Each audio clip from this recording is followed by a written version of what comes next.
बैठन के बेटा मांगिला कुलवा बढ़न के पुतोय दीनानाथ दर्शन दीनाय पर हे दीनानाथ दर्शन दीनाय पर।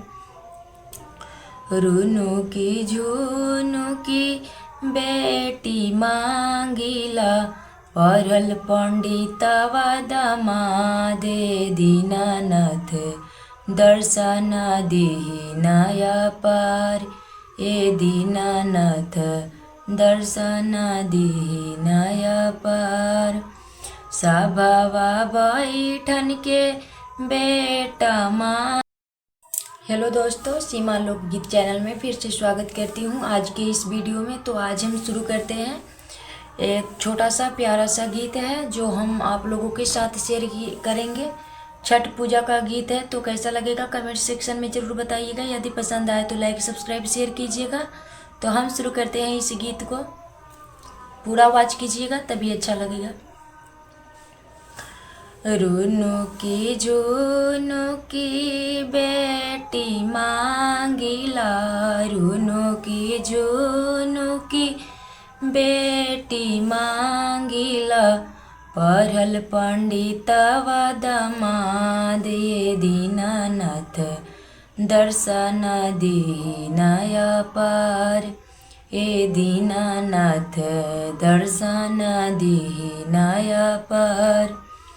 सभावा बैठन के बेटा मांगिला, सभावा बैठन के बेटा मांगिला कुलवा बढ़न के पुतोय दीनानाथ दर्शन दीनाय पर ए दीनानाथ दर्शन दीनाय पर। रुनु की झुनु की बेटी मांगिला परल पंडितवा दमादे दीनानाथ दर्शन दीनाय पर ए दीनानाथ दर्शन दीनाय पर।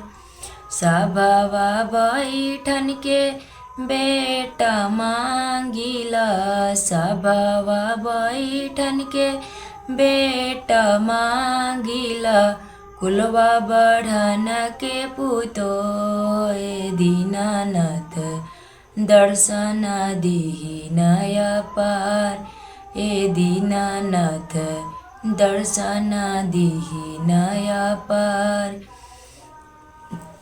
सभावा बैठन के बेटा मांगिला, सभावा बैठन के बेटा मांगिला कुलवा बढ़न के पुतोय दीनानाथ दर्शन दीनाय पर ए दीनानाथ दर्शन दीनाय पर। तो यही एक छोटा सा प्यारा सा छठ पूजा गीत था। तो आप लोगों को कैसा लगा है? यदि पसंद आए तो लाइक सब्सक्राइब शेयर कीजिएगा और कमेंट सेक्शन में एक प्यारा सा और छोटा सा कमेंट ज़रूर कीजिएगा। फिर मिलते हैं हम अगले वीडियो में, तब तक के लिए बाय।